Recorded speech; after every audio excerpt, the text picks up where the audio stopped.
কিছুদিন আগেই কিন্তু এন্ড টু এন্ড এনক্রিপশনের জন্য মেসেঞ্জারে অনেকেই পাসওয়ার্ড সেট করেছেন, বাট এখন কিন্তু অনেকেই ভুলে গিয়েছেন। সো নতুন করে যারা নতুন ডিভাইসে লগ ইন করবেন, এটা কিন্তু তাদের জন্য মারাত্মক সমস্যা যে এই পাসওয়ার্ড না দিতে পারলে তারা কিন্তু পূর্বের সমস্ত চ্যাটগুলো হারিয়ে ফেলবেন এবং নতুন ডিভাইসে লগ ইনও আপনি করতে পারবেন না। বাট এই পাসওয়ার্ডটুকু কীভাবে রিসেট করবেন বা রিস্টোর করবেন বা এই পাসওয়ার্ডটুকু কীভাবে উদ্ধার করবেন, আজকের এই ভিডিওতে মূলত সেই প্রসেসটা আপনাদেরকে দেখাবো। চলুন আর কথা না বলে মূল ভিডিওটা শুরু করি। প্রথমে আপনি যে কাজটা করবেন সেটা হচ্ছে আপনি চলে যাবেন আপনার মেসেঞ্জারে। ওকে, অলরেডি আমি আমার মেসেঞ্জারে রয়েছি। মেসেঞ্জারে থাকা অবস্থায় আপনি বাম পাশে দেখবেন 3 লাইনস রয়েছে, এখানে ক্লিক করবেন।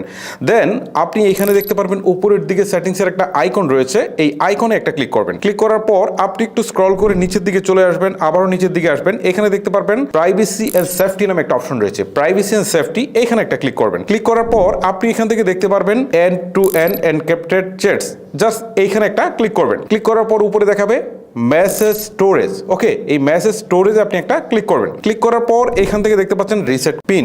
ওকে, জাস্ট আপনি এইখানে একটা ক্লিক করবেন। ক্লিক করার পর আপনি এখান থেকে একটা পিন নাম্বার দিয়ে দিবেন। ধরেন আমি একটা পিন নাম্বার দিয়ে দিচ্ছি, 6 ডিজিটের পিন নাম্বার মাস্ট বি। এই সেম পিন নাম্বারটা আপনি আবারও দিবেন। ওকে, আমি আবারও দিলাম। তার মানে হচ্ছে কি, আমার পূর্বের যে পিনটা ছিল সেটা কিন্তু চলে গিয়েছে, এখন নতুন করে কিন্তু পিন সেট আপ হয়েছে। ওকে, সো এইভাবে কিন্তু আপনারা নতুন পিন সেট আপ করতে পারেন। অর্থাৎ আপনি আগে একটা পিন দিয়েছিলেন, সেটা মনে নেই, নতুন করে একটা পিন এখানে রিসেট করে বসিয়ে দিলেন। ওকে, আরেকটা জিনিস এখানে রয়েছে, দেখেন জেনারেট 40 ক্যারেক্টার কোডস, এইখানে ক্লিক দিবেন। এইখানে ক্লিক দেওয়ার পর যদিও এই সব কোডগুলো ব্লার করা রয়েছে, বাট আপনারা এই কোডগুলো দেখবেন, এখানে 40টা কোড আপনি পাবেন। এখন প্রশ্ন হচ্ছে যে এই কোডগুলো আপনি কি করবেন বা কি দরকার? আপনি এই কোডগুলো হয় আপনার ডায়েরিতে লিখে রাখবেন অথবা স্ক্রিনশট দিয়ে আপনি আপনার মতো গুগল ড্রাইভ বা কোনো একটা জায়গায় আপনি সুন্দর করে আপনি এটাকে সেভ করে রাখবেন। এর মূল কারণ হচ্ছে আপনি যদি কখনো আপনার পিন নাম্বার ভুলে যান, মানে আপনার যে কিছুক্ষণ আগে যে পিন নাম্বারটা দিয়েছেন, তাহলে কিন্তু আপনি এই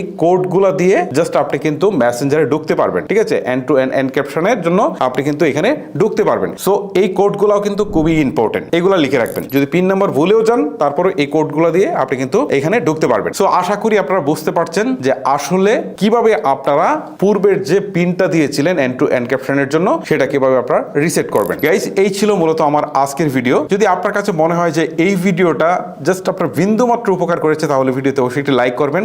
আর এই ভিডিওটা যদি অন্যের হেল্প করবে মনে হয় আপনার, তাহলে ফেসবুকের টাইমলাইনে শেয়ার করে দিবেন। আজকের মতো আমি হিমেল এখানে বিদায় নিচ্ছি। সবাই ভালো থাকবেন, সুস্থ থাকবেন। আল্লাহ হাফেজ।